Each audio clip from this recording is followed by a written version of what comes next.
There's right over here. Right past me, there's, I don't know if there's enough over there, but there are seats behind there too, I think. You're probably going to have to... Hi everyone, I'm going to give you a warning that we're going to get started shortly. So if you're looking for seats, find them now. Find them. If you're looking for a section of floor, there's plenty of that. I'm really actually excited about how many of you came. This is my first NFB convention, so I appreciate the welcome.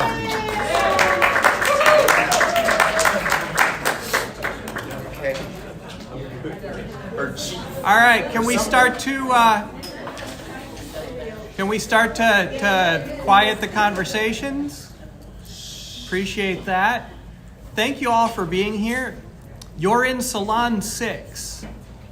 And this is the financial education presentation from Penny Forward. Is that where you plan to be? Yes. Wonderful. I was trying to go to Chemistry 101.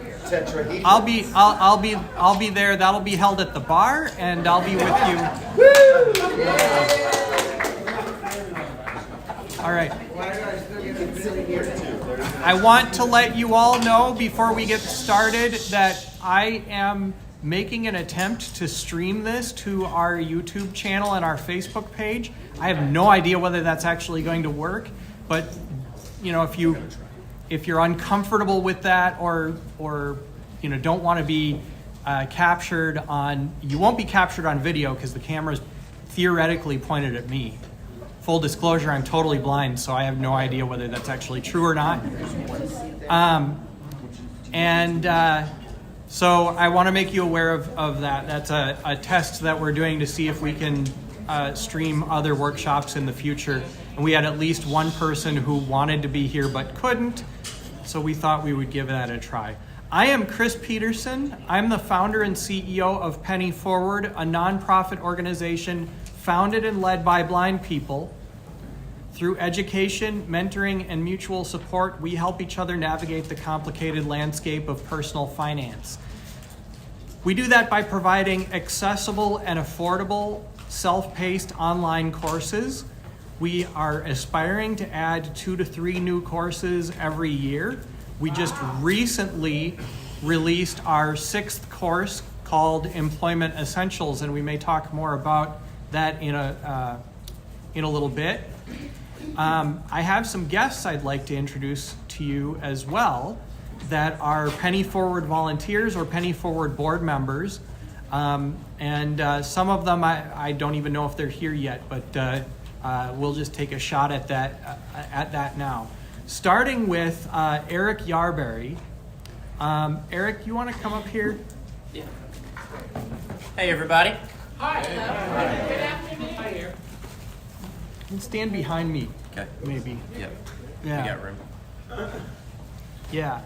So that's Eric Yarberry. Eric is our treasurer. He's also the CEO of World Services for the Blind in Little Rock, Arkansas. And he brings to the table a lot of experience with rehabilitation and job training for people who are blind, as well as a deep love of personal finance. Eric, anything you want to tell the audience about yourself? Yeah, I encourage you. Well, about me, I do love personal finance. I started investing at 18 with Roth IRAs, but really, you know, personal finance is one step at a time. If you feel overwhelmed by it, Chris, me, and the rest of the folks he's going to introduce, we're one phone call away, so don't hesitate to reach out. Thanks, Eric. I think next we'll try Kane Brolin. Kane, you want to come up here and introduce yourself? And, well, thank you. While Kane is making his way up here, I'll let you know that Kane is a certified financial planner and also a chartered special needs consultant.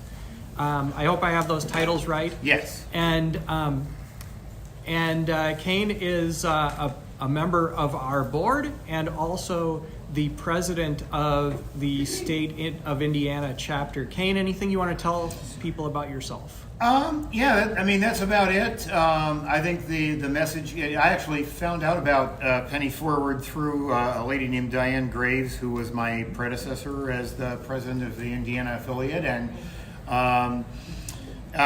it just really spoke to me. I'd never heard, I mean, the organization was very new when I heard about it, and I just contacted Chris, and little did I know that what he was looking for was personnel, board members, and people to do the work. And so I was here not only serving in my NFB capacity last year, but I worked with Jeremy and Eric in the booth. There, actually, Penny Forward has an exhibit table at Exhibit Hall tomorrow over there in the convention center, offering lots of great things, especially memberships.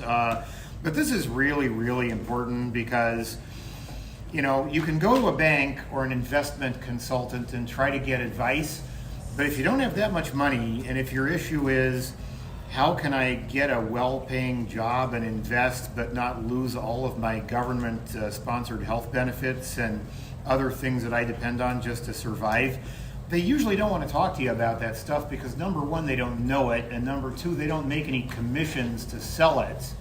And so it's great to have a voice out there in the wilderness that is able to speak to our concerns from people that live in the same space that we do, to know that we can be empowered with what we do with our money and our data and our time. So you're in the right place if those are things that matter to you. So thank you for the opportunity. Chris, I'll give it back to you. Thank you, Kane. Is Cody Bear in the room? Yeah, I'm here. Cody, why don't you come up here?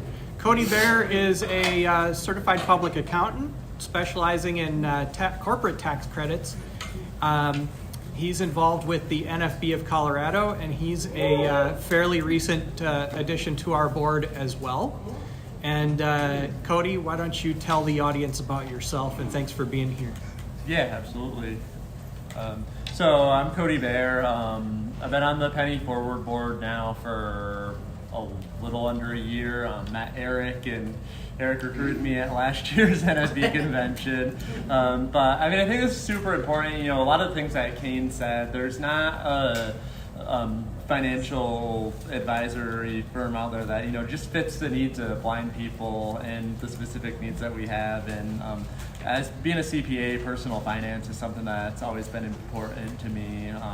Definitely, you know, have spent a lot of time doing investing and different types of assets, as well as advising clients from a tax perspective. So happy to be able to bring my skill set to the Penny Forward board, and look forward to us serving you. Thank you, Cody, and it's a pleasure to meet you in person for the first time, absolutely. too. And finally, and definitely not least, Jeremy Grandstaff. And I mentioned our Employment Essentials course. Jeremy, up until recently, was a lead talent recruiter. And while he was doing that, he also helped us to write our Employment Essentials course, Your Guide to Finding Your Next and Landing Your Next Great Job. And I may not have that subtitle exactly right, but Jeremy, tell everyone about yourself if you would.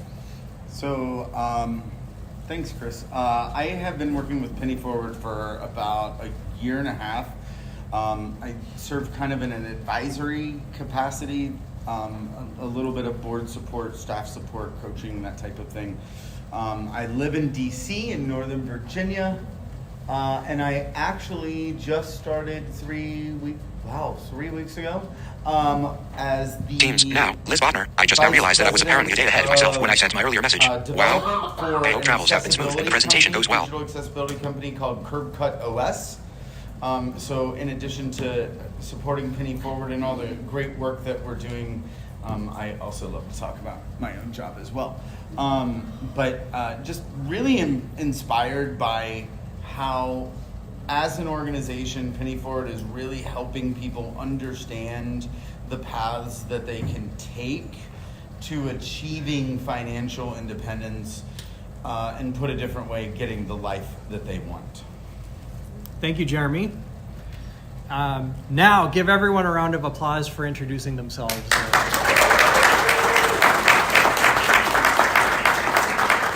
Speech off. Okay.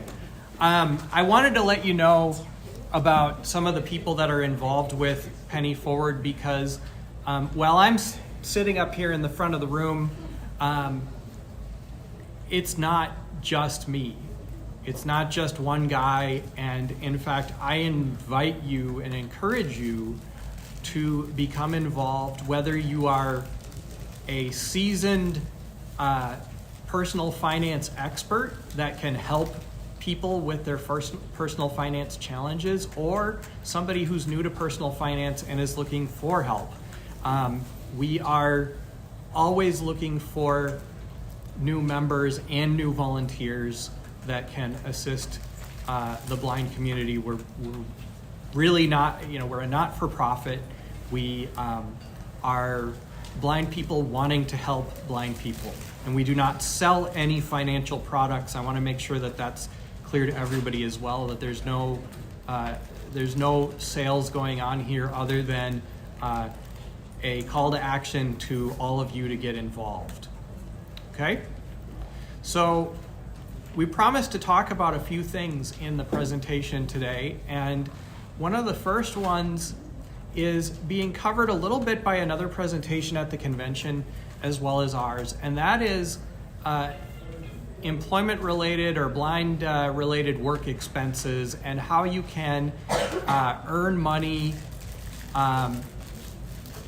while still collecting Social Security, disability insurance benefits, or supplemental security income benefits.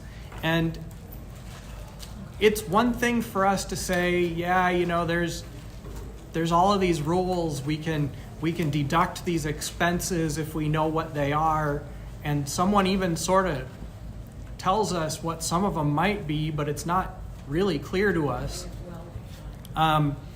But it's another thing to know actually how to do that.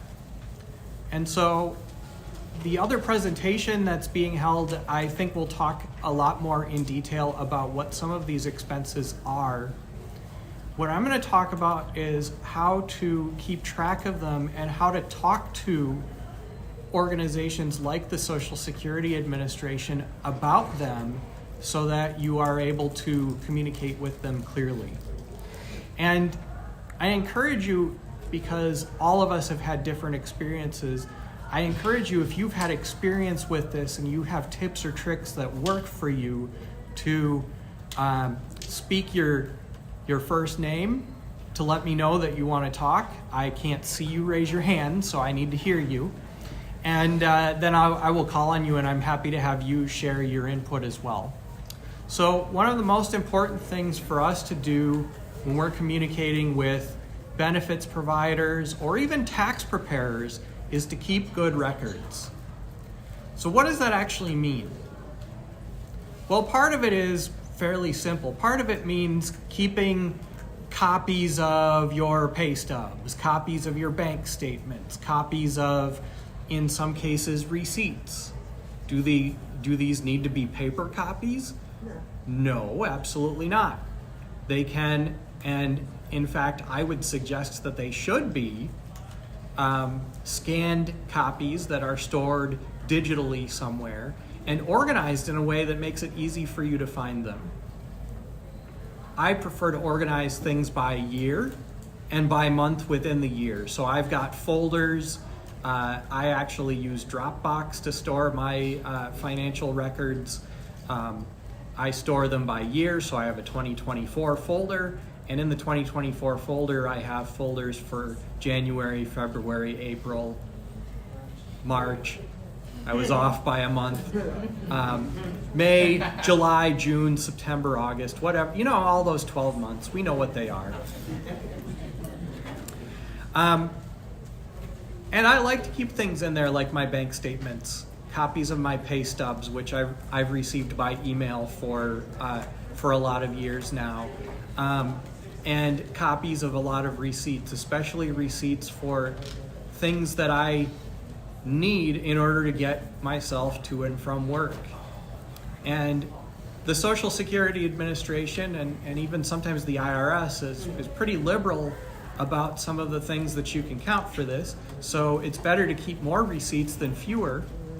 But some of those things might be things like expenses to buy your cane, or to feed and care for your guide dog, or sometimes things like work-related clothing can be a valid expense in some cases. Transportation to and from work, if you have to do something out of the ordinary, like hiring a driver for getting yourself to and from work. Some of those expenses can be very important for helping you to maintain your benefits, even while getting close to substantial gainful employment, or the SGA.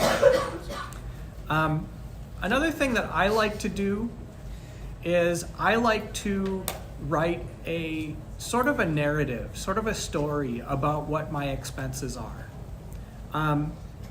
There are formats that people use to write financial statements, and if you're familiar with writing something like a profit and loss statement, or a cash flow statement, or even creating a budget, some of those types of documents may be helpful to tell this story.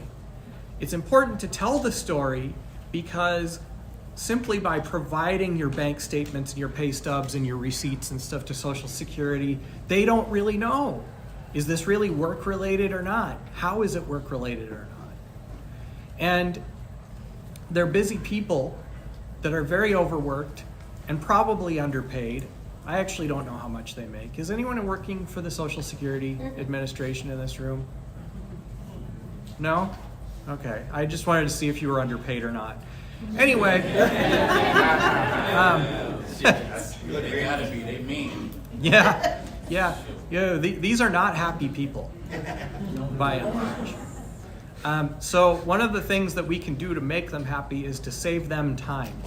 And by writing this story, and it has to come in writing, by writing this story, you're essentially saving them time. You're saying you're going to find a receipt in here for the expense for the month of January, and in the month of January, I had to get my guide dog his annual vet visit, and he had to get his shots and stuff. And if I didn't have a guide dog, I wouldn't be able to safely travel to and from work. Very, very simple. You don't have to add lots of words around it. Just make that make that argument, make that explanation. Tell them what they're going to find in there. It saves them a bunch of time, and it tells them exactly what they want to know. Any other tips anyone can share from the audience about record keeping or communicating with the SSA or other government agencies, for that matter, that have been helpful to you and that have really worked? Well, my name is Joe. Joe, go ahead. I'm from Mississippi, and it's like the lowest paid state.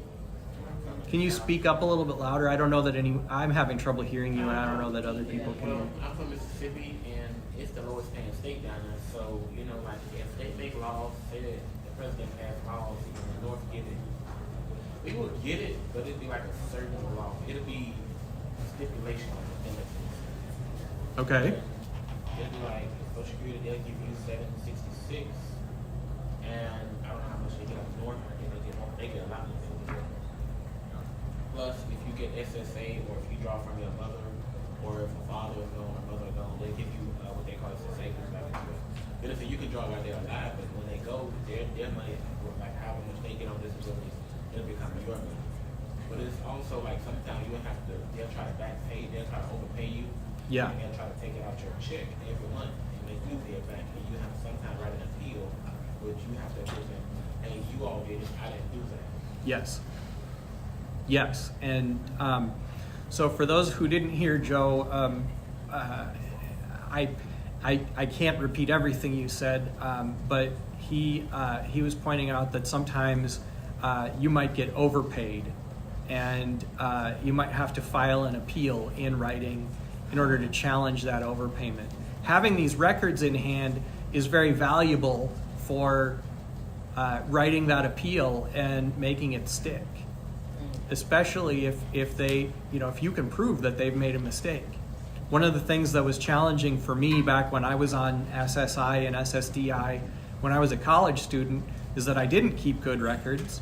And so when I was overpaid, I didn't have any idea why, and I didn't know whether it was a mistake that they made or a mistake that I made.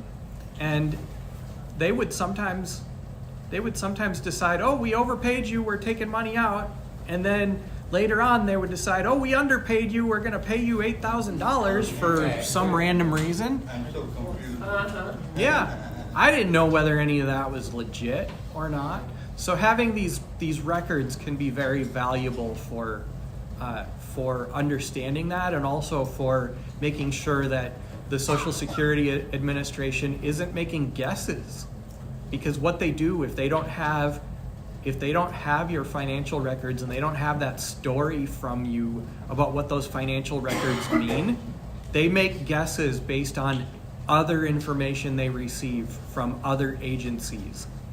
They may be receiving information periodically from your employer about how much they're paying you, but they don't know how much you're spending to get to and from work. They may receive information from the IRS about how much you pay in taxes, but they don't know what that really means about getting to and from work. So this is why this record keeping is so important. And it's not terribly hard to do. It just takes sitting down, doing the work, and the work is really telling the story, being able to tell the story, and being able to find those stories when you need them. If you've got to do something like write an appeal, that's a really stressful time. So you don't want to be scrambling to try and comb through your receipts and your bank statements and stuff at that time. Ideally, you want to be able to say, okay, I see what you're telling me in this letter, even though they say it's supposed to be in plain language, but they have a different definition of plain than I do. But you do want to be able to go and find those records. What months are they talking about, and what do you know happened during those months, and how can you dispute what they have in their records? Juan Carlos? Juan Carlos? Yes. Go ahead. A quick question. Yeah. I had to get an attorney to fight an appeal with Social Security because I do have SSI. Okay. I'm a small business owner. I do embroidery. Okay. And they're saying that, you, how did you get paid $20,000? Well, it was something that I did with a settlement, with an attorney and stuff like that, and it didn't come to me. It came to the attorney. Well, it said it was under your name. So this SSI attorney or SSA attorney had to explain to them, and they came at me with a letter saying, we want, pretty much almost like an auditing letter of saying, we want every single receipt, every single letter, every single dot of where the $20,000 went. I'm like, what? That's crazy. I'm like, where is too much that they're grasping at? And how could we push back saying, whoa, hold on here, this is not right. We're just trying to survive. That's a good question. I wish I knew for certain what the answer is. I'm not an attorney.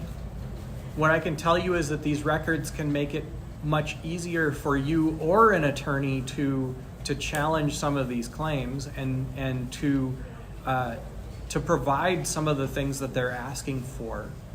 And is this too much? Yeah, I think it probably is. But it unfortunately is what we have to do, at least right now, the way that our system works. One of the ways that we can push back is through our legislators. We need to make sure that our legislators know about the struggles that we're having with this. And even then, it takes a good 8 or 10 years for new legislation to be passed to even try to fix a problem. And then it can take 3 or 4 more years of regulations and planning before that goes into effect. So that's not an easy process, but I would start there. Anyone else have any thoughts? This is Kane. I've got a thought, and this is not actionable advice. I can't give advice to somebody that whose situation I don't really know and familiar with. But if you got a legal settlement that was $20,000 or however much it was through the courts, that should not be counted as income. That is money that was possibly making you whole after some kind of damage. You are not to be taxed on that, and they are not to count that as income that disqualifies you. That's just money that is reparations, if you will, for something that happened in the past. And if Social Security Administration doesn't fix that, even if you present them records, your congressman or congresswoman might be able to pull strings to solve that problem if you go and meet with their local office in your local community. One of the things people don't realize about a congressperson is that they need to solve the problems of their constituents and listen to some of these hard cases.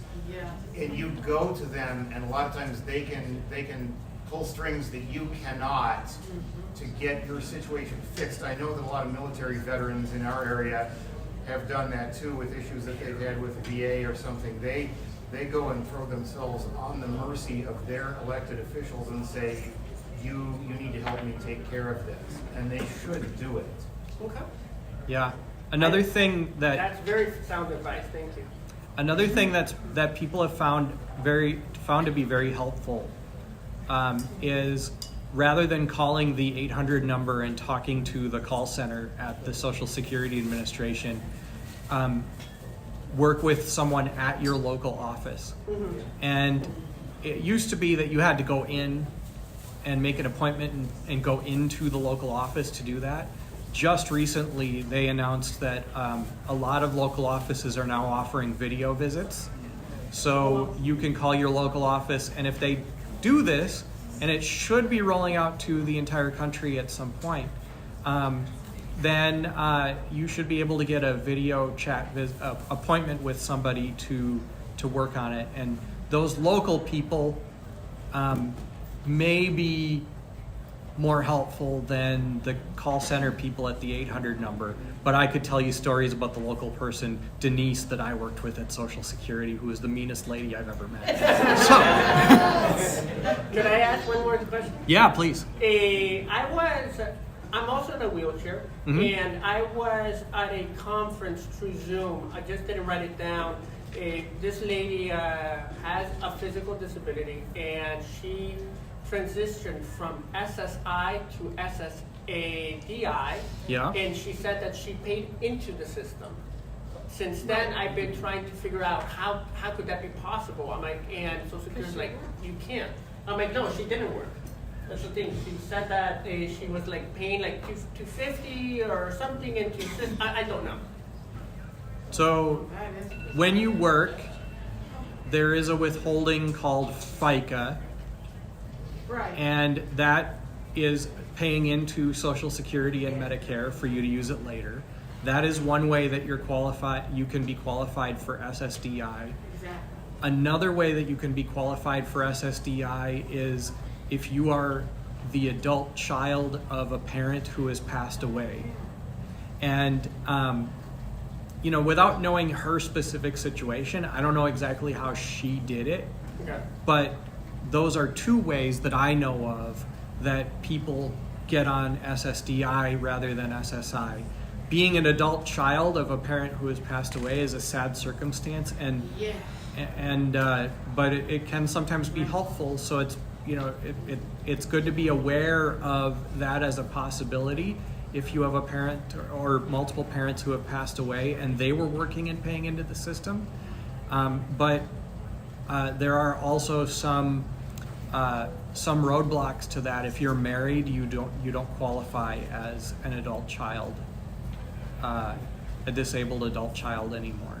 So lots of, frankly, kind of sometimes contradictory and unfair rules. And I know that NFB is working to try and get some of those changed legislatively. And I hope some of those things do come to fruition soon, because it's not a great system we're living in. Carol, can I ask a question? I heard Carol first. Yeah. Okay. Just wanted to say that number one, with regards to the Congress people, I know that our Congressperson, Representative Rochester, she has clinics every quarter or so where she has experts on Social Security there to serve her constituents. So that's excellent. And the way I find out about them is I sign up for my Congressperson's newsletter. And that always lets you know what's going on. Oh, Carol, that is such a great tip. I want to repeat that for everybody. Carol's Congressperson has clinics where they bring in Social Security experts to help people with their Social Security problems. And she gets notified of them by subscribing to her Congressperson's newsletter. And that's something, gosh, I wish I had thought of that, but thank you so much, Carol, because that's why we need to talk about this stuff as a community, because now I'm going to do that same thing and remember to recommend that tip to others. There was someone to I had one more thing, James. This is Carol. I had a question for you too. I was just making that comment. Sure. When you're married, what should record keeping look like then, and how is that different for SSDI? Like when you're married, because that's always my concern. What does that look like? Yeah. Is it a different look? Yeah. So when you're married, record keeping looks very similar to to whether you're single or not. You can either keep separate sets of records for you and your spouse, or you can keep the records as a family. Whichever works best for you is fine. It's important to be able to tell the story, though, especially when it comes to money that you spend. You've got to be able to tell the story about, I spent this money because I'm blind and this helps me get to work. That's really what you're telling, the story that you're trying to tell. And it doesn't matter whether you're married or whether you're single, and it really doesn't matter how much your spouse makes. We're talking SSDI here at the moment. Doesn't matter how much your spouse makes. What really matters is the amount that you and your spouse spend in order to help you get to work. James. Yes. So my question is, I'm currently 20 and I'm on SSI. Mm-hmm. I have no really experience with getting paid from some kind of job. Yeah. So my main question was, what's the importance of keeping these work-related records, and how does it affect your SSI? Okay, so James is asking, he's 20 years old, he's on SSI, and he's never gotten paid from a job. So he's wondering what are the reasons that you would want to keep these records. So James, in a nutshell, when you get paid by an employer, the Social Security Administration is going to start to reduce your SSI payment. For every $2 your employer pays you above a certain amount, which is very low, they're going to start backing off your SSI payment. But if you document to Social Security that you have blind work expenses that you have to spend money on in order to work, like getting to and from work, buying work clothes, buying canes, buying sometimes technology that you buy for yourself that helps you work. There's a lot of different categories of expenses that you can tell the Social Security Administration about. They will they will deduct those expenses from your accountable income. So if you're making $2,000 a month going from a job, but you're spending $500 a month just on transportation and work clothes and maybe other stuff that makes it possible for you to get to and to do that job, then Social Security should only count $1,500 of that $2,000 that you're making. So they may reduce your SSI payment less than they would otherwise. In other words, you'll be able to make more from your SSI payment while you're working if you keep those records and you report your earnings and your expenses to Social Security on a regular basis. And how often does this have to be reported? Is it every month? Every single month. And you just turn in, like, how would you turn in what to where? They have, there's a few different ways that you can do it. Probably the best way is to send it to your local office. There's also a Social Security app, and there is an automated phone system that you can report earnings to. I say that it's best to send them to your local office because those automated systems aren't as helpful with reporting expenses as they are with reporting earnings.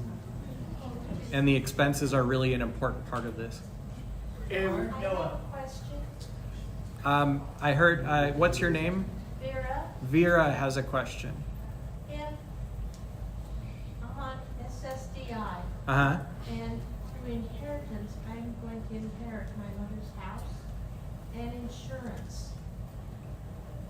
Not insurance, life insurance. Okay. So how is that going to affect my SSDI?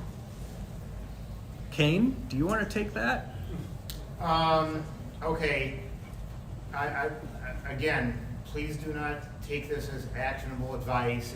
If you want to talk about some of these things privately, I can arrange to be able to do that. Life insurance proceeds are not counted as income.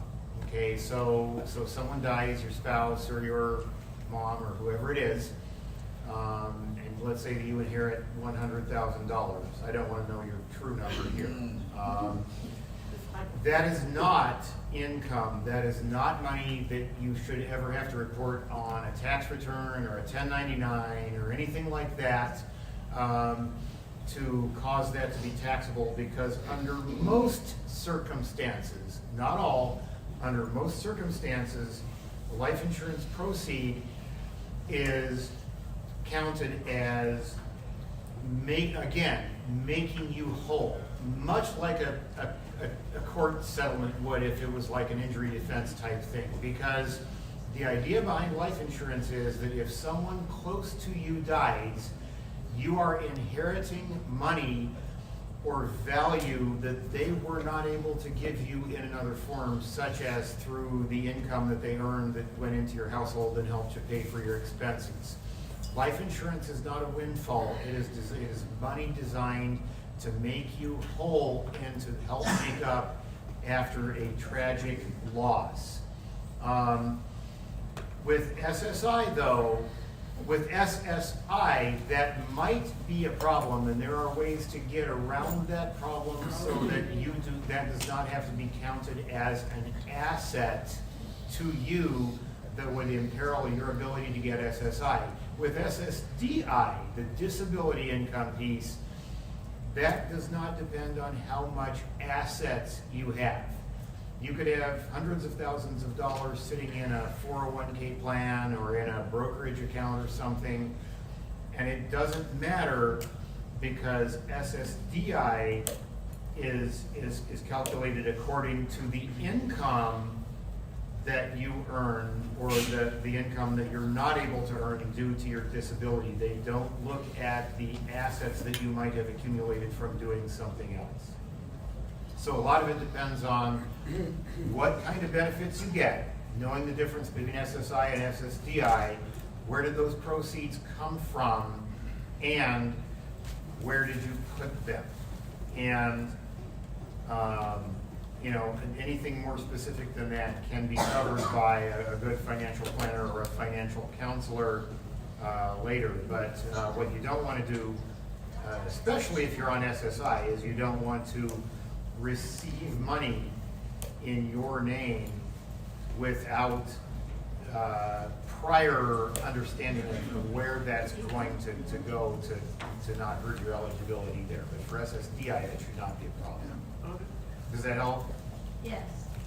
Thank you, Vera. I want to turn the conversation now, and I know there's lots of questions, and we could continue talking about this forever, but we only have an hour. And how are we doing on time, by the way? It is 4:10 right now. 4:10. Thank you. So I want to turn the conversation to ABLE accounts.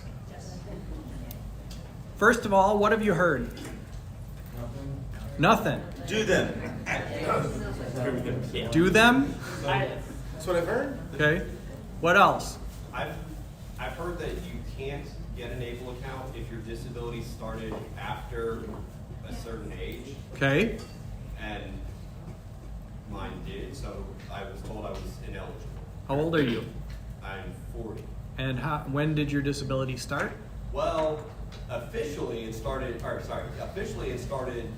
in like 2017. Okay. Unofficially it started in 2005. So that's part of my problem too. What is the reason for your... Because I spent many years with doctors not believing me. What have you been diagnosed with? I don't have a diagnosis because my condition doesn't exist for anyone else. I see. Huh? I see. Okay. Yeah, but I don't. But no.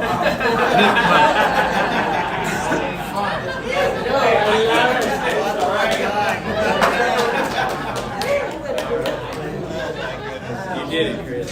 There is All right. some talent coming up. Yeah. Look at the comedy. I love it. Okay, I understand. What else have people heard about Juan ABLE? Carlos? Go ahead, Juan. I was at Abilities Expo. I go to all the Abilities Expos around the nation, and I've seen companies that give ABLE accounts, and the way that they talk about it is that it's for individuals that need to get a certain types of equipment, especially somebody that has a spinal cord injury, it's wheelchair bound. So for example, a wheelchair, a lift van, something that is beyond Social Security that is not going to hurt you. Okay. So that's, am I in the right direction? I am going to say that all of the things that I have heard from all of you are so far to a certain extent true. Chico. Yeah. A few years back, I got Social Security disability because I lost my job because of my sight. And what they told me was that I can work 28 hours a week, and that would be it. But I can make more under the table. Really? They actually said that? You have to report it? Wow. Hold it down. Hold it. I said, well, I mean, I get really if I go, should I retire? Give retirement or Social Security DI. So I think we probably need to have a private conversation, Chico, and figure out exactly what your situation is. What he said was, he said, he called me, I called him, and he says, well, let me look and see now which you should stay at. And then he called me back and he says, well, Chico, he says, I would stay where you're at instead of going for retirement because it's $200 less. Okay. So I stayed on Social Security. Okay. All right. So here's the deal in a nutshell on ABLE accounts. An ABLE account is a tax-advantaged account that's available to some people with disabilities. as a person with a disability, you are eligible to open an ABLE account if your disability occurred before you turned age 26. But starting in 2026, that age will increase to 46. Oh, wow. Why? So, why? Why? Because there was a law passed that increased the eligibility age. So, legislation, getting the laws changed does work, though it sometimes takes a long time for it to happen. There was a lot of work that went into getting that law passed. So can I get a point of clarity here? What Okay. you're saying is that as long as your disability started before the age of 46, right? Yes, Okay, so it's better for us, not Yes. worse for us. that's right. Okay. That's right. It's better for us. Yeah. Now, if you understand the reason for your disability may have occurred at birth, but you may not feel like you're a lot older. For example, if you have RP and you didn't lose your sight until you're 45, you had RP when you were born. You just maybe didn't know it. So it's important to know that. What are the benefits of this account? How does it kind of work? This ABLE account. Yeah, what are the benefits of an ABLE account? So, one of the benefits of an ABLE account is if you are on a means-tested benefits program like SSI or Medicaid or SNAP or something like that, you can save up to $100,000 in your ABLE account without it affecting your benefits. Can I make a clarification, Chris? Sure. Yeah. So this is Eric. So one more thing. When he says tax advantage, what that means is if you have earnings and you put those earnings into an ABLE account, you do not pay taxes on those earnings. On the gain. Cheat code. I use a cheat code. What clarifies as an ABLE account? Like an investment account? Okay. Only when you take it. All right. Hold. The questions are coming thick and fast here, and it's getting hard to keep track Chris, of. you have 13 minutes. Thank you. I appreciate that. And I only have 13 minutes. So, how do you open an ABLE account? Most of the states in the United States now have ABLE programs. Those programs are sponsored by the states, but they're usually run by a private company, like a Vanguard or a Fidelity or Fifth Third Bank, or companies that you've heard of in the financial world that actually manage your money. I want to make that clear because I talked to someone yesterday that said, well, I don't really trust the state to manage my money for me. And that's understandable. That's not what's happening here. The law allows these companies to administer these accounts for the state, so they're not managing your money. They do allow you to put money into something that's very much like a savings account or a checking account. So you can use it as a bank account if you want to. You can also use it as an investment account. And many ABLE programs have a set of investment options that allow you to invest based on the amount of risk that you feel like you're able to tolerate. In fact, a lot of them even talk about it in terms of conservative versus moderate versus aggressive types of investment options. The tax advantages that Eric was talking about, when you contribute money to your ABLE account, is you are taxed on those contributions. When you withdraw money from the ABLE account, you are not taxed on the withdrawals. So if you invest money and that money earns 10% interest per year and you let it sit there for 30 years or something, you may be able to withdraw a lot more money than you actually put in without paying taxes on that money. So that can be a very big enticement. James, go ahead. So I'm currently using a Roth IRA and I invest my spare money into that. Uh-huh. But after the, I think it's what is it, 51 or is it 61, where you can take out money without being tax or penalized? 59 and a half. 59 and a half. Mhm. So are you saying that I can get gains on I can take out my capital gains before the age of 50 or 59 and a half without being taxed or penalized? With an ABLE account, you could. So it's in every way, and I can contribute more than $7,000 a year? Yes. So in every way, it's just a better. Yes. Yeah. Now, is it better than a Roth IRA? That's a question. So one of the things that people say about ABLE accounts is that the fees on the investment options in an ABLE account tend to be higher than a lot of other investment accounts, and that is absolutely true.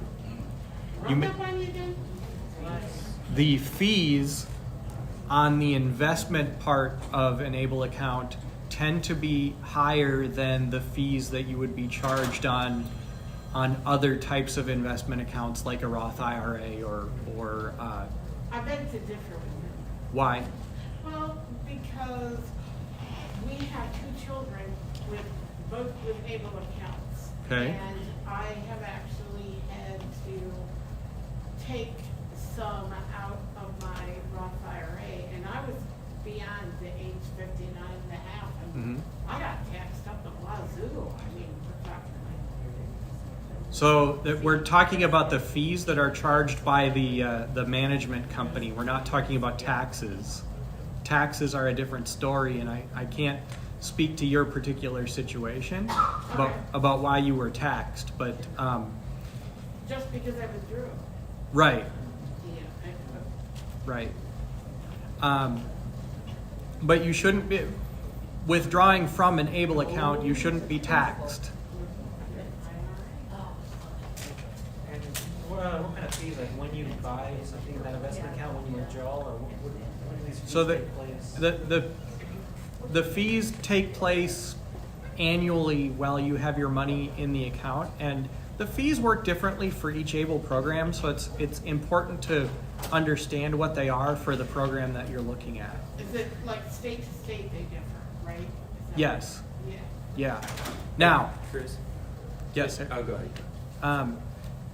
Most states have an ABLE program at this point, and a lot of states allow participants to come in from out of state and participate in their ABLE program. So you have choices. You can either participate in your state's ABLE program, but there may be a program in another state that may be better for you. It's definitely something that's worth looking at. There are some states that also provide some additional tax advantages. If they charge you state income tax, they may give you some off on your state income taxes if you're investing in their ABLE program in your state. So you want to check on some things like that.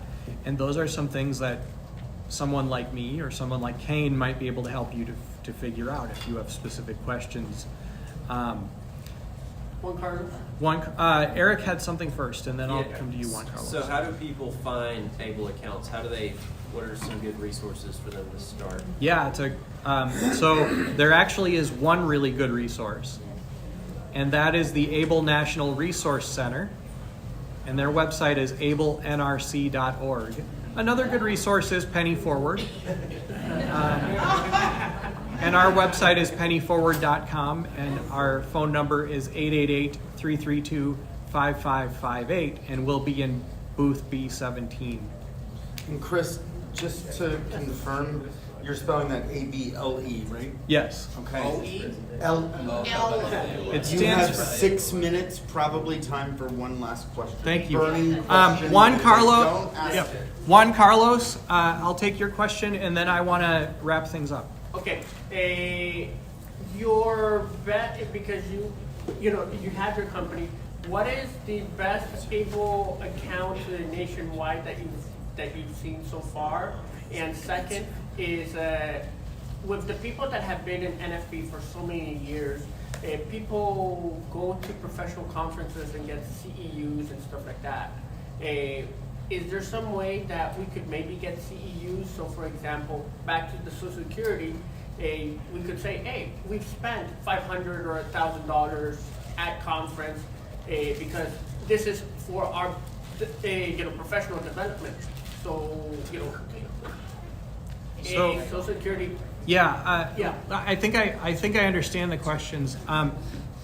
First of all, I'll tell you that it would be unethical for me to tell you that there is one best ABLE program in the country. Good job. So I can help you to find to make the best decision for yourself, but I can't tell you there's a best in the country.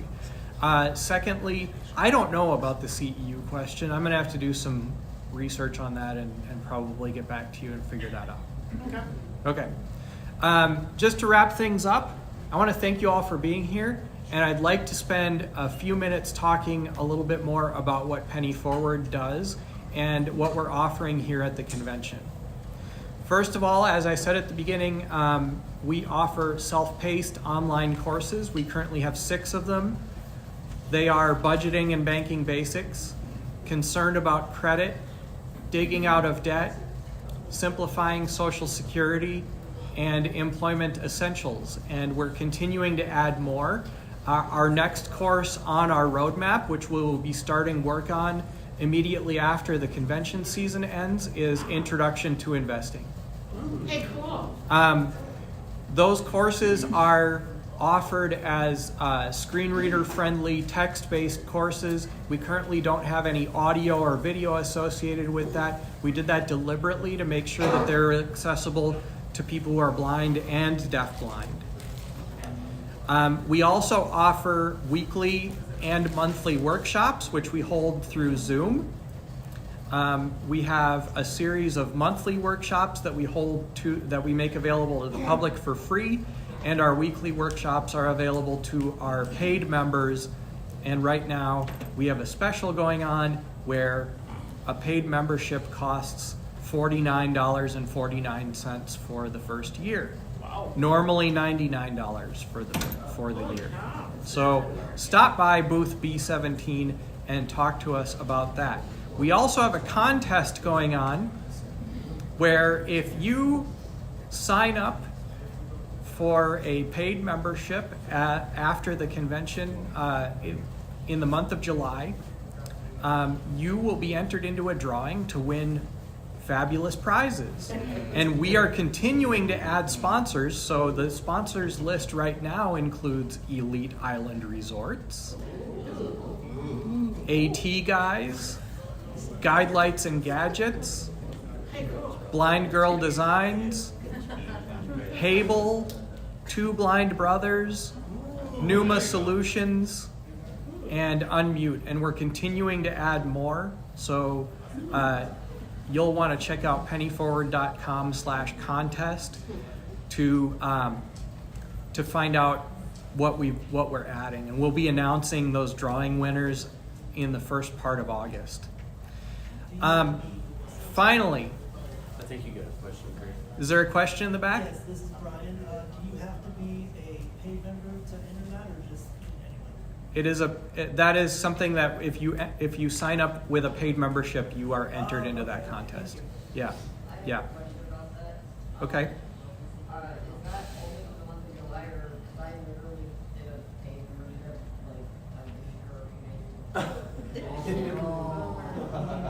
Oh, no. What's your name? I'm sorry. Oh, Preston? No, I saw yours. You're in the drawing. Yeah, you're good. Let's give him a round of applause for that. All right. So there's a number of membership benefits, and leading off on the contest, one of the first membership benefits is if you sign up as a paid member and you refer your friends and they sign up as paid members, you get more entries in the drawing, so you increase your chances of winning. Some of the membership benefits include early access to our podcast, which comes out every 2 weeks. Also access to our weekly Zoom workshops, 2 free one-on-one financial counseling appointments. Currently, those appointments would be with me. I am an accredited financial counselor. per year, by the way. And access to a 20% discount from Computers for the Blind, access to a free subscription for 1 year to You Need a Budget, or YNAB, which is one of the most accessible budgeting apps that we know of. They also have a really good website if you prefer to do that on the computer. And you also will receive a couple of welcome gifts as a thank you for signing up. So we hope you'll become involved. You can stop by our booth in the exhibit hall. It's booth B17. We'd be happy to take down your information and send you an invitation to join, which you can act upon at any time. Or you can visit our website, pennyforward.com. And we also have pennyforward.org if you just can't remember which one to choose. They go to the same place. They're both the same domain. Yeah, they go to the same place. And we also can be reached by email at pennyforward@pennyforward.com, and through our toll-free phone number, 888-332-5558. And if you missed any of that, we have handouts in print and braille that you can pick up in the exhibit hall. Juan Carlos? When you're talking about subscription, are we talking about everything that you just talked about that we have access to, or we have only access to some of those? It all, everything. Okay, wow. Everything. And even the archives? Even the archives. Okay, nice. All right. Well, with that, thank you all so much. I don't know who needs this room next, but thank you all for being here. And I look forward to meeting you all in the exhibit hall. Amazing presentation, man. Thank you. But yeah, let's talk. What's your rate right now? Your private rate? Hold on one second, Juan Carlos. I gotta disconnect the stream here. Okay. One moment, please, if you would. Speech on. Safari. Stream left.